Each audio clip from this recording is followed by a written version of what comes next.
भगवान ऐसी सास कभी किसी को ना मिले। मेरी शादी को 2 साल हो गए, मगर इन 2 सालों में कभी मैंने सुख की सांस नहीं ली। इसकी जिम्मेदार मेरी सास है। जब से शादी हुई है तब से मेरी जिंदगी बर्बाद हो गई है। मुझे घर का कोई काम करने ही नहीं देती। जब भी कोई काम करने लगूं तो एक ही जवाब मिलता है, तुम्हें बेटी बनाकर लाए हैं, नौकरानी नहीं, कमरे में जाकर आराम करो।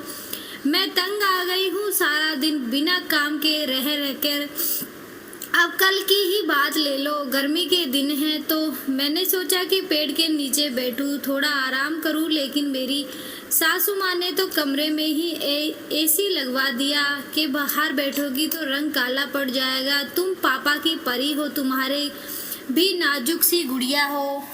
ऐसी क्या करूं, इतनी दिल करता है कि घर के कामकाज करूं, सारा काम करना भूल गई हूँ। मायके जाऊं तो माँ डांट लगाती है कि ससुराल में हाथ बटाया करो।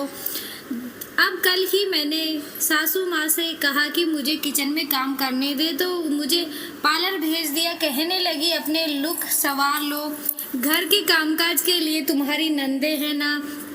अब तीनों टाइम खाना कमरे में ही मिल जाता था और चाय भी। पति से शिकायत की तो पति कहने लगा, इस मामले में मैं कुछ नहीं कर सकता, मैं तो माँ से बात नहीं कर सकता, तुम ही सब्र करना होगा।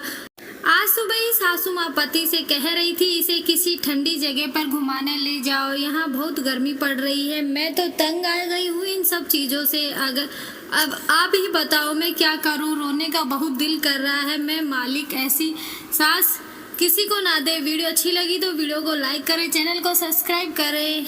धन्यवाद।